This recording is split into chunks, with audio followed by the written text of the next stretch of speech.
Hello, this is Roy Potter again with another segment. This time we're going to talk about the historical Jesus. Now, this is a difficult subject, as you already probably know. And there really isn't an historical Jesus per se, not the one that we're looking for, in history. There are a lot of people that could possibly be that person, but as far as the name Jesus, really, the one that comes closest to mind isn't Josephus, and it's at the fall of the Second Temple. It's a man who's outside prophesying that the temple's going to be destroyed. But that's probably not the person either. And what we need to realize, first of all, is that Jesus is not his name. His real name would have been something else. If it was something like Jesus, which was the Greek rendition of the Hebrew name Yeshua or Yehoshua, then of course that's the kind of person we'd be looking for. But I think, from at least the information I've been able to gather, that was probably not his real name, that was more of a messianic name. It was an appellation or a title, if you will. So let's look for the historical Jesus, and we're going to go to Josephus for this. Josephus is the first century historian. He was a Jewish general who had been captured. Actually, he gave himself up to Vespasian, the Roman emperor, who was to become the Roman emperor, and even told Vespasian that he was going to be the Messiah, which is kind of an interesting thing, meaning Vespasian being the Messiah. It was obviously a way to butter up Vespasian so Vespasian wouldn't kill him. But Vespasian recognized that Josephus was very intelligent. He understood the Jewish mindset, and so he used him to write the history. And of course, as I said earlier, the Romans had the history written according to the way they wanted it to appear. So you have to be careful using what's called an historical method to try to discover what's really going on beneath the surface. But as far as the information there, let's just talk about that for a minute. This person, Jesus, who could he have been actually in history? Well, Josephus mentions a number of messiahs of the period, beginning with Judas of Sepphoris, who is a rebel by Roman standards, a hero, of course, to the Hebrews, to the Israelites. Then there's Judas the Galilean, possibly the same person as Judas of Sepphoris, very likely. You also have another individual by the name of Simon, and you have another individual by the name of Athronges. Now, these are just some of the examples. What's interesting about that? Do you notice any parallels to New Testament names? Not so much in Athronges, but with Judas, obviously, Simon.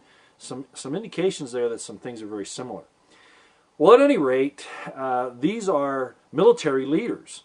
They are helping the people to revolt against Rome, attacking the Roman columns, supply lines, assassinations. As a matter of fact, the Romans call them Sicarii. Sicarii meaning the type of knife that they carried, which was very similar to an Arabian dagger, kind of curved, and they hid it under their clothes, and they conducted assassinations, and even when they fought out in the open, they would use these.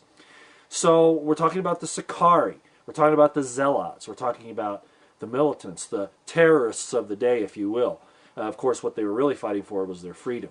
But one man's freedom fighter is another man's terrorist, as you probably have figured out by now. It really depends upon what you're doing. These Jews that were fighting the Romans weren't wholesale killers by any means. They definitely reacted mostly in a military setting.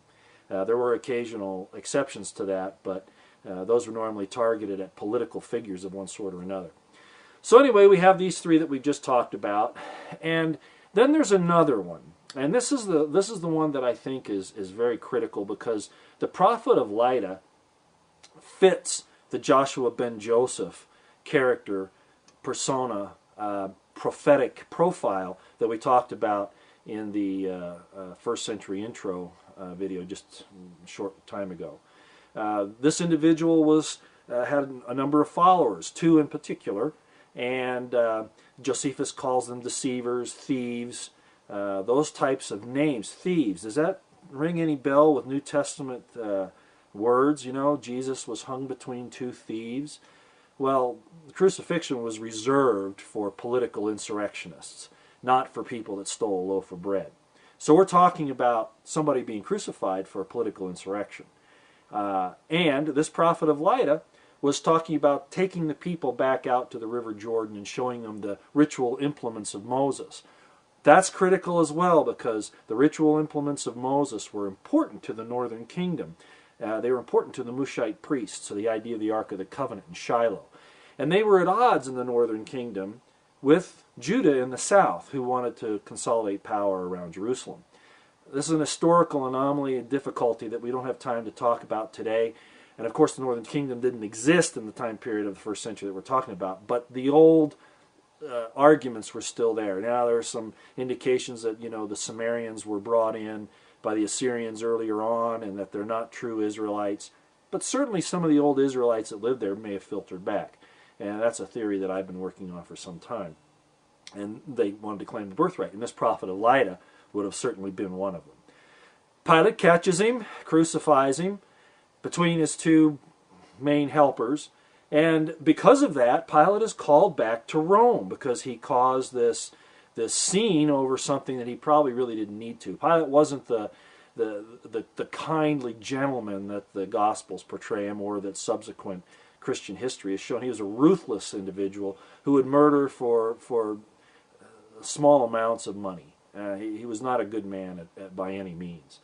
So we have this prophet of Lydda, and that's kind of where we're going to rest our case for right now, because I don't want to overload too much information on these tapes at this point. But that's something that we'll talk about as time goes on.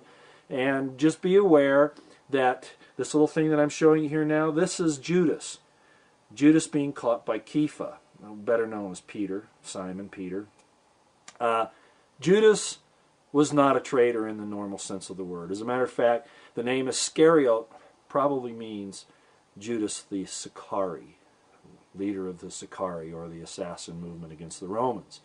So there are some other indications that, other people have different ideas on that, but I think that that's probably what we're going to find due to the historical nature of all this. So thank you again for coming. I hope you've enjoyed this little bit, and we'll continue on later.